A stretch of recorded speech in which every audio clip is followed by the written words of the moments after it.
بسم الله الرحمن الرحيم. اللهم صل وسلم وبارك على سيدنا محمد عليه افضل الصلاه والسلام. هنبدا معاكم ان شاء الله برج الدلو باذن الله. بسم الله نبدا بالطبق. بصي اولا يا برج الدلو، انت بالنسبه انت الايام ديت بص عندك دموع. يعني انا بجد انا كل ما اصفي الفنجان يطلع لي دموع برضو في الفنجان. يعني انت اليومين دولت بالنسبه عندك دايما فكر، يعني انت بتفكر كتير الايام ديت، وعندك دايما دموع في حياتك. يعني انت شايل هم حاجه بكده، يعني شايل هم كتير يعني. فحاول تفك عن نفسك، يعني مش ده انك تقعد في البيت وكده، فده غلط عليك. يعني حاول تخرج، حاول ايه تشوف ناس كويسين تعرف تتكلم معاهم، عشان ايه الخنقه اللي انت فيها دي.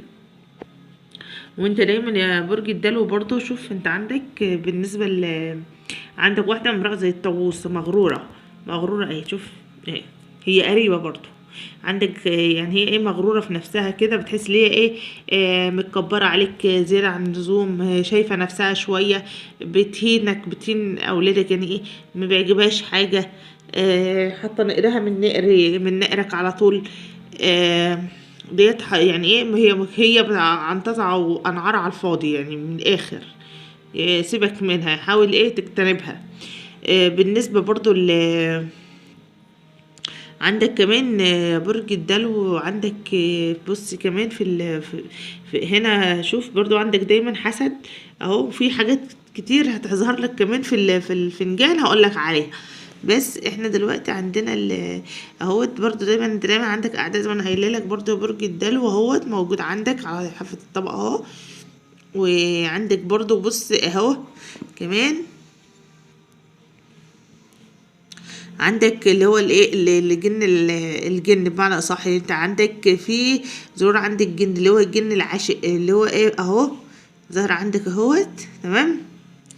بص يعني بيحاول يعني ايه يخرب حياتك. دايما يعمل تفرقة بينك وبين الشريك اهو، لو انتوا شايفين اهو الجن اهوت، وانتوا الاتنين يعني انت والشريك دايما في نزاع. حتى الاطفال بينزعجوا من المواضيع ديت، وانت بتعمل يعني بس مشاكل كتير قوي اليومين دولت.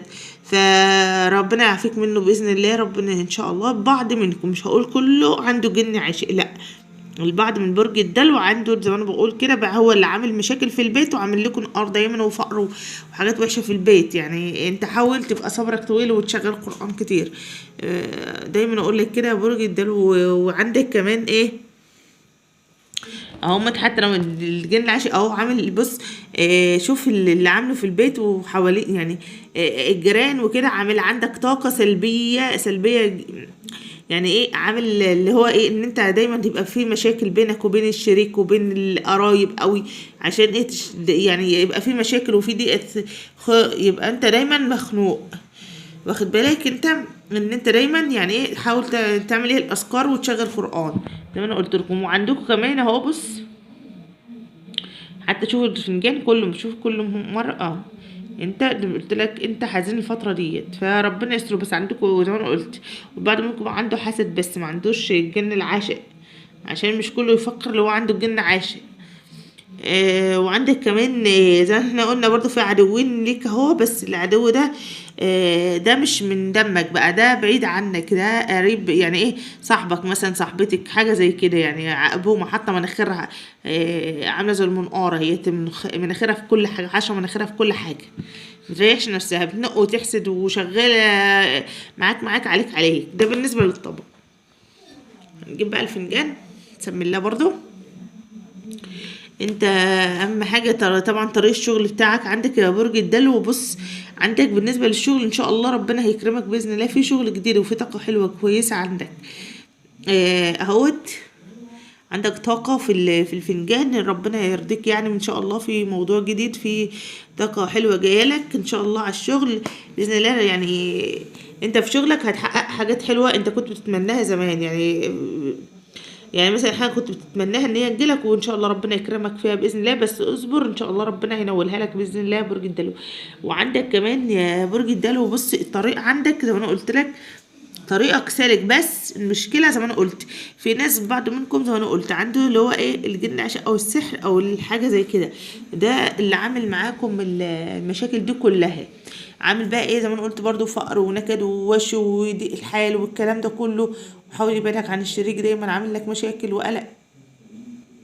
بس انت ان شاء الله ربنا هينصرك عليهم ان شاء الله، وعلى اعدائك اللي هم عدوانك اللي هم ايه بيعملوا بيسخروا الحاجات ديت، الجن اللي عشان بيسخروا لك حاجات اهو قريبة، سخروا لك همت اهو. ده واحدة هي اللي بتعمل فيك حاجات، يعني تعمل لك حاجات مش كويسة، عايزة دايما تبقى انت في نكد، عايزة دايما تبقى انت في فقر دايما، مكتئب دايما، تحس ان انت ايه مخنوق وعايز تزعق مع حد، يعني صوتك يعلى، الناس تسمع صوتك يسمعوا لك، يعني تخرج عن شعورك بمعنى اصح. بس ان شاء الله ربنا هيبعدها عنك باذن الله، ربنا ان شاء الله ربنا ينصرك عليها باذن الله. بس انت عليك على الاذكار، وعندك كمان حرف الايه دايما بيظهر لك البرج ده اهوت. كمان بالنسبه للحروف ما شاء الله عندك دايما حرف الايه هو ظاهر، الحرف الايه ده حد مقرب زي كل دور بيظهر لك في فنجانك يا برج الدلو. وعندك اتنين دايما قاعدين لك في بس حرف الايه هو اللي بنجيلك من اتنين همت، انت مثلا اخواتك او حاجه زي كده، هم اخواتك مش حد غريب يعني، وهم بيحبوك وكل حاجه، بس دايما بيتكلموا ينتقدوك على طول، دايما مطلعينك وحش، مطلعينك مش كويس، بس هم بيحبوك وكل حاجه وبخافوا عليك وكل حاجه، بس ايه دايما يعني ايه يحبوا يستفزوك، يحبوا دايما ينتقدوك، ليه مش عارفه، يعني عشان انت دايما احسن منهم بكتير، بس الله المستعان. وعندك كمان اللي هو اللهم صل على سيدنا محمد، عندك كمان ان شاء الله عندك مضاء عقد زي ما احنا قلنا قبل كده، دايما ظهر لك برضو اليومين دول كتير ان انت هتمضي عقد، والعقد ده هتبقى متقدر منه هنا برضو اهو ظاهر اهو اهوت اتنين. بس انت ان شاء الله العقد ده انت متقدر منه مش عاوزه، بس ان شاء الله العقد ده في خير لك كبير كبير، انتظر خير باذن الله. وعندك كمان في اللي هم عندك كمان في العلاقه العاطفيه اهو، ده انت عندك برج الدلو، اوريها لك بالظبط. انت عندك برج الدلو علاقه ثلاثيه، عندك ايه علاقه ثلاثيه، يعني انت في علاقه ثلاثيه، والله اعلى واعلم، مش كله البعض، عشان ما حدش يسالني يقول لا مش عارفه ايه، لا البعض منكم. فان شاء الله رب العلاقه الثلاثيه دي الثالثه دي اللي هي بينك وبين الشريك، والثالث الطرف الثالث ده هتحب تخرب بينك وبين بين الشريك، بس ان شاء الله ربنا هيعدها على خير، وهتطلع من المأزق اللي انت فيه ده على خير، وهتطلع واحده مش كويسه او حد مش كويس عايز يخرب بيتك، فاحذر منه ان شاء الله.